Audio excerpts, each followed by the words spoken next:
Assalamualaikum warahmatullahi wabarakatuh. Saya Laila Nadira Ramadona dari SI semester 6. Di sini saya akan menjelaskan tentang protokol data link control atau data link control.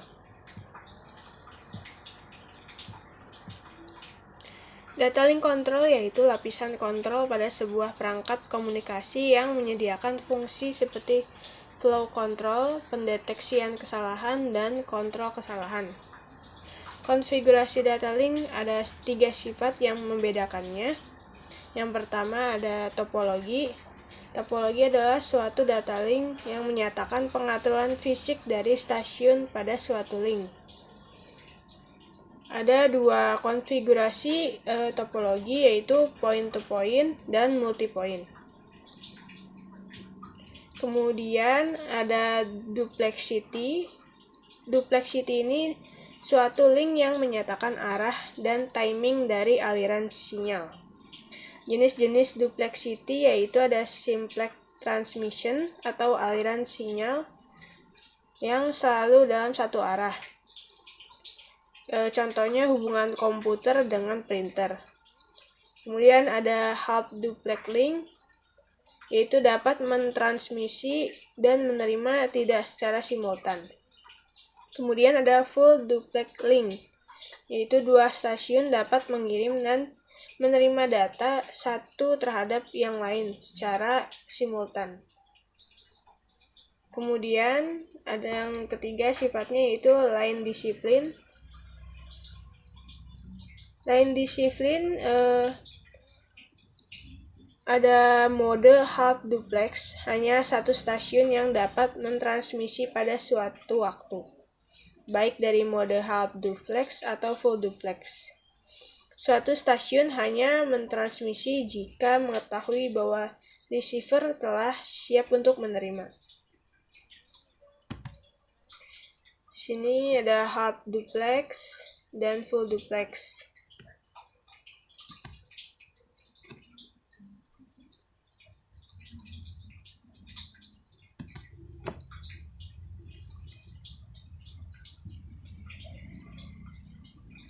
Di sini multi-point. Ini multi-point. Multi-point jika ada lebih dari 2 stasiun dipakai dalam satu komputer. Kalau point-to-point jika hanya ada 2 stasiun saja.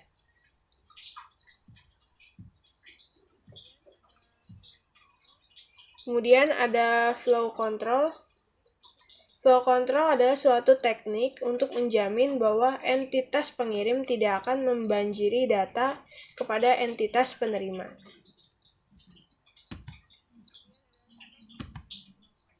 Kemudian ada stop and wait flow control. Bentuk paling sederhana dari flow control adalah stop and wait flow control, yang bekerja sebagai berikut saya jelaskan. Entitas sumber mengirimkan frame. Kemudian setelah diterima, entitas tujuan memberi tanda untuk menerima frame berikutnya. Dengan mengirimkan balasan sesuai frame yang telah diterima. Kemudian ada selanjutnya, entitas sumber harus menunggu sampai ia menerima balasan dari entitas tujuan sebelum mengirimkan frame berikutnya. Selanjutnya, entitas sumber dapat menghentikan aliran data dengan menahan jawaban. Kemudian ada sliding window flow control. Hanya ada satu frame yang dapat dikirimkan pada saat yang sama. Dalam keadaan antrian bit yang akan dikirimkan lebih besar dari panjang frame, atau A lebih besar dari 1, maka diperlukan suatu efisiensi. Untuk memperbesar efisiensi tersebut dapat dilakukan dengan memperbolehkan transmisi lebih dari 1 frame pada saat yang sama. Jadi untuk memperbesar efisiensinya bisa dilakukan transmisi yang lebih dari 1 frame pada saat atau waktu yang sama. Kemudian ada error detection, yaitu penerima mendeteksi error dan membuang PDU yang error. Ada beberapa metode error detection. seperti parity check dan CRC, cyclic redundancy check. Error detection dilakukan pada layer MAC. Sini ada parity check. Mekanisme parity check adalah skema pendeteksian kesalahan atau error detection yang paling sederhana dengan melampirkan bit paritas ke ujung blok data. Kemudian tadi ada cyclic redundancy check. Kode pendeteksian kesalahan yang paling umum serta yang paling hebat adalah cyclic redundancy check. CRC adalah algoritma untuk memastikan integritas data dan mengecek kesalahan pada suatu data yang akan ditransmisikan atau disimpan. Jadi CRC adalah algoritma untuk memastikan integritas data, mengecek pada suatu kesalahan data yang nantinya akan ditransmisikan atau disimpan. Ada dua prosedur dalam cyclic redundancy check ini, ada modul 2 arithmetic dan polynomials. Bila kita menjumpai kesalahan pada data yang diterima, maka perlu diadakan tindakan perbaikan atau diusahakan agar kesalahan ini jangan sampai memberikan dampak yang besar. Nah, metode koreksinya diantaranya ada substitusi simbol, kemudian mengirim data koreksi, dan kirim ulang. Error control berfungsi untuk mendeteksi dan memperbaiki error-error atau kesalahan yang terjadi dalam transmisi di frame-framenya. Ada dua tipe error yang mungkin. Ada frame hilang, yaitu suatu frame yang gagal mencapai sisi lain. Kemudian ada frame rusak, suatu frame tiba tetapi beberapa bitnya error.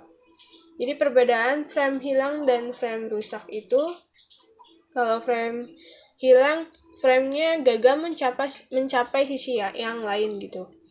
Kalau frame rusak, framenya mencapai sisi yang lain, tetapi beberapa bitnya itu error.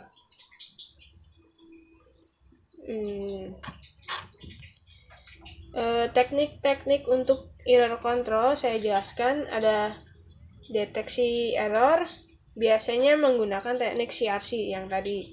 Kemudian ada positive acknowledge, tujuannya untuk mengembangkan suatu positive acknowledge untuk penerimaan yang sukses atau frame bebas error gitu.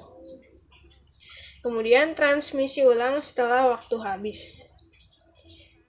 Caranya sumber mentransmisi ulang suatu frame yang belum diakui setelah suatu waktu yang ditentukan. Kemudian ada negative acknowledgement dan transmisi ulang. Tujuannya untuk mengembalikan negative acknowledgement dari frame-frame di mana suatu error dideteksi atau terdeteksi. Kemudian ada stop and wait hierarchy. Stop and wait hierarchy didasarkan atas teknik flow control stop and wait yang telah stasiun source mentransmisikan sebuah frame tunggal dan kemudian harus menunggu balasan berupa acknowledge tadi. Kemudian tidak ada frame yang dikirim sampai jawaban dari stasiun tujuan tiba di stasiun sumber.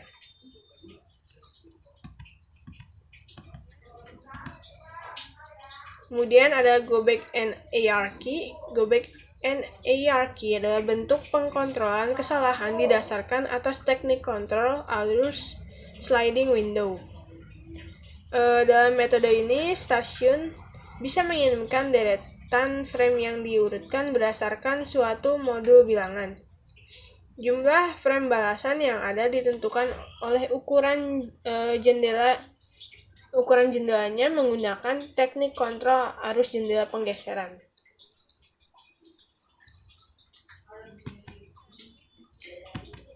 Kemudian selective reject hierarchy. Selective reject lebih efisien dibandingkan go back and hierarchy karena selective reject meminimalkan jumlah retransmisinya. Dengan kata lain, receiver harus mempertahankan penyangga sebesar mungkin untuk menyimpan tempat bagi frame, sampai frame yang rusak diretransmisi, serta harus membuat logika untuk diselipkan kembali frame tersebut pada urutan yang tepat. Kemudian ada High Level Data Link Control atau HDLC. HDLC adalah protokol data link control yang paling penting. Karakteristiknya didefinisikan dalam 3 tipe stasiun, 2 konfigurasi link, dan 3 model operasi transfer data. Struktur frame HDLC yaitu ada High Level Data Link Control menggunakan transmisi sinkronus. Semua transmisi berbentuk frame dan format frame tunggal memadai untuk seluruh jenis pertukaran data kontrol. Gambar format frame HDLC menyajikan gambaran struktur frame HDLC seperti tanda, alamat, kontrol yang didahului dengan informasi sebagai header, sedangkan untuk frame check sequence-nya dan tanda yang mengikuti hal-hal yang berkaitan data disebut gandengan. Sekian dari penjelasan saya mengenai data link control. Kurang lebihnya mohon maaf. Wassalamualaikum warahmatullahi wabarakatuh.